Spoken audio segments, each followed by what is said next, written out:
আমাৰ ডিষ্ট্ৰিক্টবোৰত একোখনকৈ কোৰ্ট থাকে, মানে ডিষ্ট্ৰিক্ট কোৰ্ট। কিবা কাগজ পাতিৰ কামত হয়তো আপুনিও গৈছে কেতিয়াবা তালৈ, বহু উকিল আহ যাহ কৰি থকা দেখিছে, আৰু যদি অলপ ভিতৰলৈ সোমাই গৈছে তেনেহ'লে এনেকুৱা পৰিৱেশো হয়তো দেখিছে। বেছিকৈ চিনেমাত দেখি থকা হয় এনেকুৱা দৃশ্যবোৰ। কিন্তু এই ডিষ্ট্ৰিক্ট কোৰ্টখন কেনেকৈ চলে, তাৰ কাম কৰাৰ প্ৰচেছটো কেনেকুৱা, কথাটো আমি জনাৰ দৰকাৰ। কাৰণ এই ডিষ্ট্ৰিক্ট কোৰ্টখন হ'ল আমাৰ ন্যায় ব্যৱস্থাৰ প্ৰথমখন দুৱাৰ। হাইকোৰ্ট, ছুপ্ৰিম কোৰ্ট এইবোৰ আমাৰ পৰা বহুত দূৰত থাকে। এই জিলা আদালতখন খুব শক্তিশালী। এই শক্তি দিয়ে চিধা সংবিধানে। এই ডিষ্ট্ৰিক্ট কোৰ্টৰ মূলতে থাকে ডিষ্ট্ৰিক্ট জাজ। কিন্তু এই ডিষ্ট্ৰিক্ট জাজজন এজনেই ব্যক্তি, কিন্তু দুখন বেলেগ বেলেগ চকীত বহে। আৰু কি হয়, দুটা বেলেগ বেলেগ নাম লয়, বেলেগ বেলেগ দায়িত্ব পালন কৰে। এজনে জাজ ৰাতিপুৱা যদি সম্পত্তিৰ বিবাদবোৰ চায়, মাটি বাৰীৰ গোচৰ, পইচাৰ লেনদেনৰ গোচৰ, চুক্তিৰ বিবাদ, এইবোৰ চালে তেতিয়া তেওঁক কোৱা হয় ডিষ্ট্ৰিক্ট জাজ। আৰু সেই একেজনে ব্যক্তি যেতিয়া দুপৰীয়া ক্ৰিমিনেল কেছবোৰ চায়, মানে ডাঙৰ অপৰাধ, হত্যা, ডকাইতি, বলৎকাৰ এইবোৰ যদি চায়, তেতিয়াহ'লে তেওঁ নাম পায় ছেছন জাজ, অৰ্থাৎ সত্ৰ ন্যায়াধীশ। এতিয়া কথাবোৰ ভালকৈ বুজিবলৈ হ'লে এই তালিকাখন আপুনি এবাৰ চাব লাগিব। এইখিনি হ'ল আমাৰ ডিষ্ট্ৰিক্ট লেভেলৰ, তাৰ ওপৰত আছে হাইকোৰ্ট, তাৰ ওপৰত ছুপ্ৰিম কোৰ্ট। এই ডিষ্ট্ৰিক্ট কোৰ্টৰ ইমানবোৰ ভাগ দেখি আপুনি ভয় নাখাব, সহজকৈ বুজাই ক'ম। ভিডিঅ'টো শেষ হোৱা মানে আপোনাৰ বাবে সহজ হৈ পৰিব এই ছিষ্টেমটো বুজি উঠাত। এই জিলা ন্যায়ালয়ত আমি ন্যায় পোৱাৰ দুটা ৰাস্তা আছে। এটা হ'ল দেৱানী অৰ্থাৎ চিভিল, আনটো হ'ল ফৌজদাৰী বা ক্ৰিমিনেল। এই চিভিল কেছবোৰ হ'ল মাটিৰ বিবাদ, পৰিয়ালৰ বিবাদ, ব্যৱসায়ীৰ কাজিয়া, পইচাৰ বাবে কাজিয়া, বিবাহ বিচ্ছেদ, এইবোৰ চিভিল কেছ বা দেৱানী গোচৰ। আকৌ হত্যা, বলৎকাৰ এনেকুৱা ধৰণৰ গুৰুতৰ অপৰাধবোৰ হ'ল ফৌজদাৰী বা ক্ৰিমিনেল কেছ। এইবাৰ এই টেবুলখন আকৌ চাওক। এই ভাগটো হ'ল চিভিল বা দেৱানী আৰু এই ভাগটো হ'ল ক্ৰিমিনেল। আৰু ইফালে এই ৰেভিনিউ কোৰ্ট অকণমান বেলেগ, সেই কথা অকণমান পিছত আলোচনা কৰিম। এই চিভিল আৰু ক্ৰিমিনেল কোৰ্টৰ ওপৰৰ মানুহজন হ'ল ডিষ্ট্ৰিক্ট আৰু ছেছন জাজ, অৰ্থাৎ তেওঁ এজনেই মানুহ, দুটা নাম লৈ দুয়োফালে চোৱা চিতা কৰে। এই জিলা ন্যায়ালয়বোৰৰ বহুতো পাৱাৰ থাকে, বহু অধিকাৰ থাকে। ইয়াত বহু গুৰুতৰ অপৰাধৰ বিচাৰ কৰিব পাৰে, আজীৱন কাৰাদণ্ড দিব পাৰে, মৃত্যুদণ্ড দিব পাৰে। আমি সাধাৰণতে ভুল ভাবি থওঁ যে মৃত্যুদণ্ড অকল ছুপ্ৰিম কোৰ্টে দিব পাৰে বুলি। এই আদালতে দিয়া মৃত্যুদণ্ডৰ ৰায় অৱশ্যে হাইকোৰ্টে সন্মতি দিব লাগে। হাইকোৰ্টে সম্পূৰ্ণ গোচৰটো পৰীক্ষা কৰে, কিন্তু ৰায় দিয়াৰ অধিকাৰ ডিষ্ট্ৰিক্ট কোৰ্টৰ হাতত আছে। ইফালে দেৱানী বা চিভিল কেছবোৰত ডিষ্ট্ৰিক্ট জাজে ৰায় দিয়ে। তেওঁ চাই সম্পত্তিৰ আচল মালিক কোন, চুক্তি পালন কৰা হ'ল নে নহ'ল। অৰ্থাৎ সেই ডিষ্ট্ৰিক্ট জাজজনৰ ৰায়ে সমাজখন ভালে ৰাখে।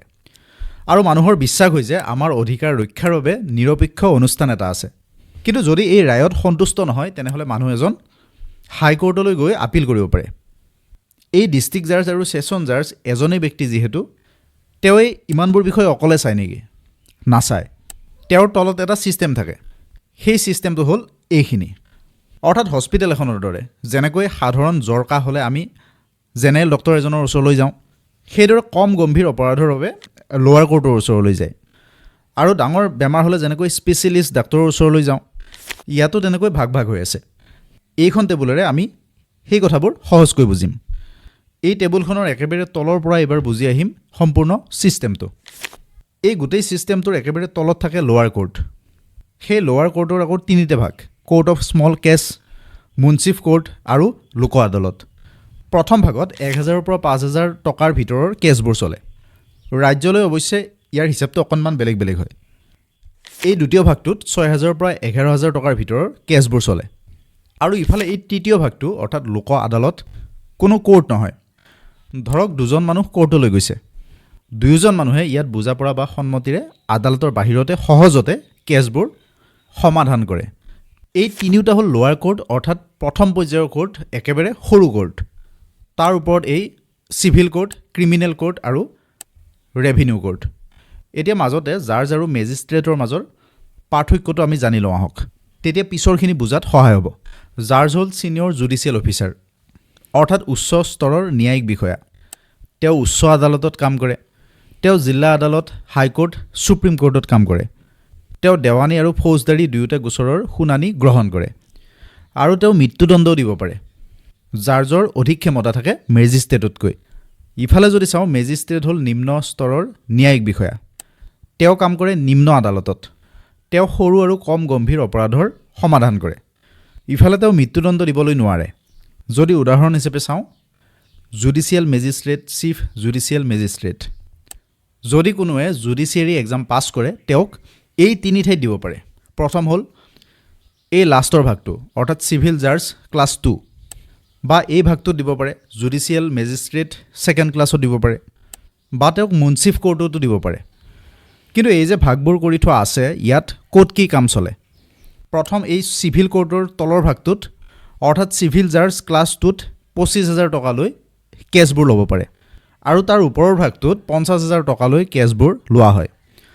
এইবাৰ যদি এইফালে চাওঁ অৰ্থাৎ ক্ৰিমিনেল কোৰ্টৰ তলৰ ফালৰ পৰা প্ৰথম ভাগত 1 বছৰলৈ পানিছমেণ্ট দিব পাৰে, দ্বিতীয় ভাগটোত 2 বছৰলৈ পানিছমেণ্ট দিব পাৰে আৰু তৃতীয় ভাগটো অৰ্থাৎ চিফ জুডিচিয়েল মেজিষ্ট্ৰেটে 7 বছৰলৈ পানিছমেণ্ট দিব পাৰে।